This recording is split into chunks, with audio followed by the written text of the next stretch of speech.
Welcome, ladies and gentlemen, to the most serious NASCAR program on the planet, the Rowdy Roundtable. My name is Bass Masters, alongside the very serious Bob Pockrass. If this is the most serious, then I know, we're in trouble. And my friend, my serious friend, Jerome Buzz Cutler. So are you saying Bob's not your friend? We're acquaintances.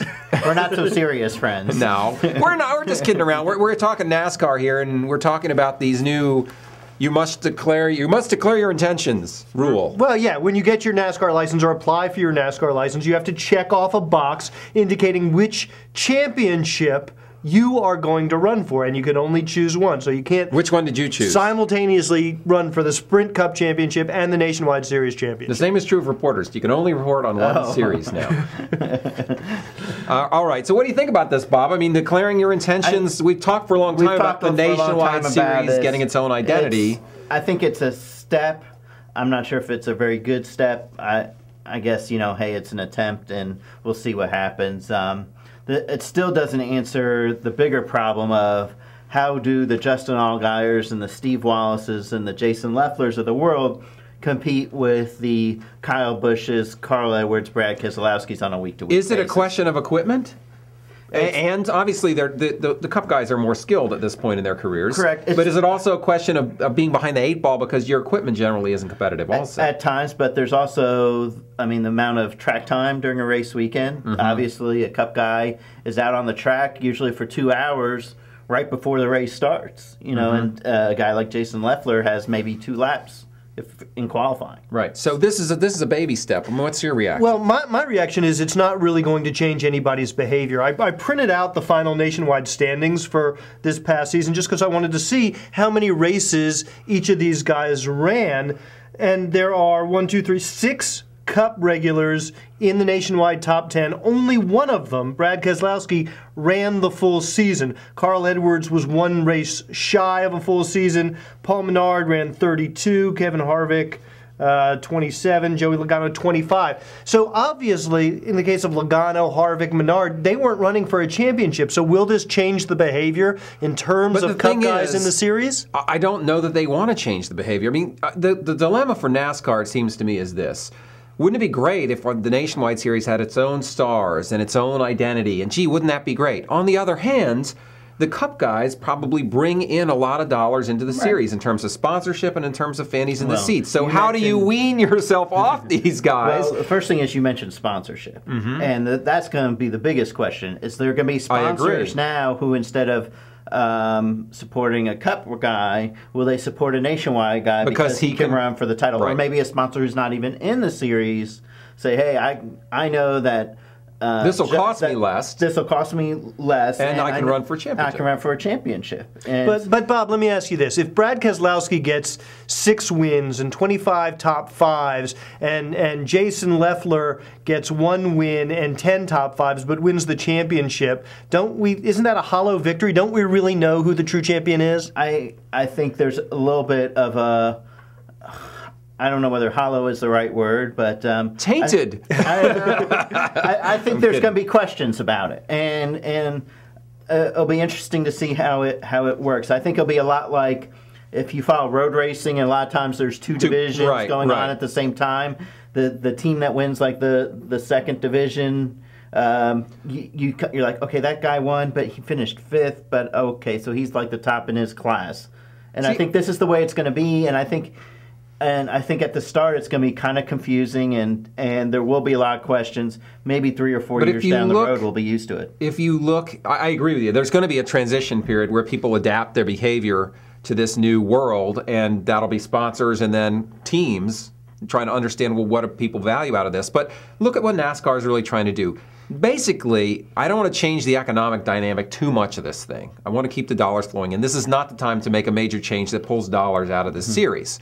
But I would like to take a baby step in the direction of getting some of these young guys a little more publicity and a little more notoriety. And I think it's kind of done that. Now, whether it doesn't go very far. I mean, their hands are kind of tied. If you say, I want the Cup guys to run the races because I want the dollars coming in, there's only so much you can do. And I think this was kind of the smallest thing they could do that takes us in that direction, and we'll just have to see how it works out. And I think there's a hope that when you have young guys like Ricky Stenhouse, right. And obviously NASCAR's trying to get to a younger demographic. The 18 to 34-year-old. Right. So if you have 18, 19, 20-year-olds competing in this series, will that resonate with other, teenagers and young adults who say, okay, I can relate to Ricky Stenhouse. He's around my age, and he's competing for a title, rather than, oh gosh, my guy's 20th every week. And you want those young up-and-comers to have some name recognition, so when they get to the Cup Series, people are interested in seeing how they do. And right now, they're not getting a lot of it. Sponsors actually are interested in it. And sponsors will say, hey, Justin Allgaier, okay, yes, I know in the back of my mind he didn't earn the most points in the series because the Cup guy did. But he won the series championship. And we talked about this last year. Hey, who was the best non-Cup guy in the Nationwide Series? Hey, it was Justin Allgaier. Well, now that's going to be amped up a little more. And what did Justin Allgaier get for that? Well, he didn't win a championship. He lost his ride. I know. He didn't win a championship. But let me just ask you this, though. Might not it have changed the dynamic for Justin Allgaier if he were the series champion? You think Penske could have found a sponsor for his ride? I'm wondering. I'm asking the question. I don't think it's a definite no, nothing would change if he were the series champion. Yeah, I think that is the question, right? And it's hard to say whether what would find a sponsor. What I hear you guys saying is that the most substantive effect that this change is having is really PR. Is hoping to get some of these guys a little bit more name recognition, a little bit more visibility. And if that changes, it could change the dynamic of the series and who runs in it and what races they choose to run in it. We don't know. I mean, a lot of these Cup guys have already made their plans for next year before this rule was official. What will it look like in 2 years when they know they can't run for the series title? Will Carl Edwards still run 35 races or Keselowski? And I think the bigger question is going to be when is somebody really going to have to make a decision? I mean, if you were Brad Keselowski going into 2010, what would you have decided? Would you have said, look, I could win the Nationwide title, my first full year in Cup, I might make the chase, but I might not. Right. I mean, that would be where you're like, oh man, what do I do? Mm-hmm. Right. So it may prompt guys to hold off a little bit on making the plunge into the Sprint Cup Series. Or you're saying they might declare their intentions to be nationwide and still run the Cup races. Is that what you're saying?